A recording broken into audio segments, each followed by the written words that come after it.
Muri iyi si dutuye hari ahantu abantu, amato n'indege barirwa irengero nta gisigazwa na kimwe gisigaye. Aho ni mu nyanja ya Atlantic Ocean, hagati ya Miami, Bermuda na Puerto Rico. Iyo uhuje ibi bice bitatu uba ukoze icyitwa Triangle de Bermuderi, agace gateye ubwoba cyane ku isi kurenza ahandi hose. Niho hantu bita Bermuda Triangle, Triangle de Bermuderi, cyangwa icyo bita umwanya w'urupfu. Ibi byose, ubucukumbuzi bwose, ni kuri Afande Empire. Icyo usabwa no gukora subscribe kugira ngo utazacikana n'amateka akurikira. Afande Empire, tuvuga ukuri, dukora amateka.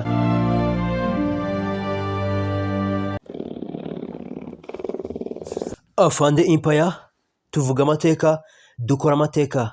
Wowe icyo usabwa gusa ni ugukanda subscribe kugira ngo utazacikwa n'amateka akurikira.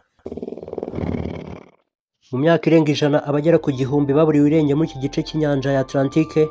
Abashakashatsi bamwe baravuga ko ari imbaraga zidasanzwe, abandi bakavuga ko ari ikosa rya siyanse. Iyi ni inkuru y'ahantu hatera ubwoba kurusha ahandi hose ku isi. Murakaza neza kuri Afande Empire, aho dukurura amabanga y'isi tukayabagezaho mu buryo butigeze ubona. Aka gace gateye ubwoba mu isi, amateka yaho yatangiye kumenyekana cyane mu myaka y'1940, tariki 5 Ukuboza mu 1945, ubwo indege 5 za gisirikare za Amerika zari mu myitozo yiswe Flight 19. Zose zavuye muri Florida, ariko ntizigeze zigaruka. Radio yabo ya gisirikare yanyujijeho amagambo ya nyuma yagize ati: "Turaburanye, nta cyerekezo dufite, inyanja idufungiyemo hagati." Guhera uwo mwanya hashyizweho amato akomeye ya gisirikare yo kubashakisha, ariko nayo arabura. Nta gisigazwa cy'indege, nta bisigazwa by'abantu, byose byaburiwe irengero. Kuva ubwo ibitangazamakuru byatangiye kwita Bermuda Triangle, maze isi yose itangira kuyibazaho. Mu myaka yakurikiyeho amato arenga 50 n'indege zigera kuri 20 zaburiwe irengero muri ako gace. Muri ibyo harimo nk'ubwato bwitwaga USS Cyclops, ubwato bwa gisirikare bwaburiwe irengero mu 1918, hapfiramo abantu 309. Ubundi bwato bwabuze ni ubwitwaga Star Tiger mu 1948. Hari indege kandi yitwa Star Tiger yaburiwe irengero mu 1948, n'indi ndege yitwa Star Ariel nayo yabuze mu 1949. Zose zaburiwe irengero hagati ya Bermuda na Jamaica. Muri icyo gihe nta na kimwe cyabonetse, kugeza n'ubu abashakashatsi bakomeje gushakisha, ariko nta bisubizo barabona. Abahanga benshi bagiye batanga ibisobanuro bitandukanye, aho bavuze ko ayo ngiyo ari muri zone yitwa Magnetic Field Theory. Bamwe bavuga ko muri ako gace hari imbaraga zikomeye za magnetism zituma indege zibura icyerekezo, GPS n'amaradari bikabangamirwa. Abandi bahanga muri bo bavuga ko munsi y'amazi haba harimo gazi metani iva mu butaka, ituma amato aburirwa irengero nk'ari mu mwuka. Ndetse hari n'abavuga ko ari imiyaga n'imvura byihariye bituma habaho microstorms zitoroshye kugaragara kuri radari. Ariko kandi abandi bavuga ibirenze ibyo byose.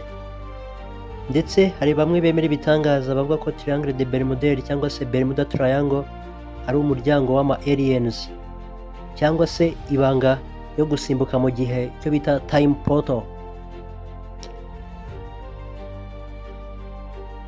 Abavuga ibi byose bavuga ko ababuze bose bashobora kuba barajyanywe mu bindi bihe cyangwa se mu bindi biremwa tutazi. Hari n'abumvikanye bavuga ko ari ahantu imbaraga z'isi zihuriye, energy vortex, zishobora kunyuza abantu ku kindi cyerekezo cy'ubuzima. Kugeza n'ubu abashakashatsi baracyabura ibisobanuro bifatika. Na n'ubu indege n'amato biracyanyura muri Bermuda Triangle buri munsi, ariko hari raporo nyinshi zivuga ko GPS compass na radar bitajya bikora neza muri ako gace. Nubwo ubuhanga bwa none bwagerageje gusobanura byinshi, Bermuda Triangle iracyari ahantu huzuyemo ibanga, ubwoba n'amayobera atarakemuka. Ese koko Bermuda Triangle ni imbaraga za nature zidasanzwe, cyangwa ni ikibazo cy'amashitani abavuga ukuri batinya kuvuga? Kugeza n'ubu nta muntu n'umwe ushobora gutanga igisubizo cy'ukuri, ariko kimwe kizwi neza, Bermuda Triangle izahora ari kimwe mu mabanga akomeye isi ibitse, ndetse iteye ubwoba muri aya mateka y'isi. Abamaze kurirwamo irengero, nubwo imibare itandukanye, Hari inkuru zivuga ko kuva mu kinyejana cya 20 abantu barenga 1000 baba baraburiwe irengero muri Triangle de Bermude. Aba barimo abarenga 300 bari mu bwato bwa USS Cyclops, abasaga 27 bari muri Flight 19 ndetse n'abandi benshi bari mu bwato butandukanye. Abashakashatsi benshi bagaragaje ibisobanuro bitandukanye ku mpanuka zibera muri Triangle de Bermude. Imiterere y'ikirere, ako gace kanyurwamo n'inkubi z'imiyaga myinshi ikaze cyane nk'umuyaga witwa hurricanes, zishobora gutuma ubwato n'indege bibura imyuka ya methane hydrates. Aka gace kandi kanyurwamo n'umuyaga wa Gulf Stream ushobora gutwara ibisigazwa by'ubwato cyangwa indege kure y'aho impanuka yabereye. Hari igihe ibikoresho biyobora abapilote cyangwa abasare bishobora guhura n'ibibazo byo guhindagurika kwa rukuruzi y'isi bigatuma bibura icyerekezo. Bermuda Triangle ni ahantu hakomeje gutera urujijo, ariko byinshi mu byavuzwe bishobora gusobanurwa mu buryo bw'ubumenyi. Nubwo hakiri inkuru nyinshi zivuga ko bidashobora gusobanurwa, ubushakashatsi bwerekana ko impanuka nyinshi zahabereye ziterwa n'ibibazo bisanzwe bibaho mu nyanja, imiterere y'ikirere no kuba hari umuyaga ukomeye uhagaragara. Kugeza ubu nta gihamya cyemeza neza ko aka gace gafite imbaraga zidasanzwe nk'uko bamwe babivuga, cyangwa se habera ibikorwa by'ibanga rya gisirikare bya NASA. Aha ni kuri Afande Empire. Afande Empire, tuvuga ukuri, dukora amateka.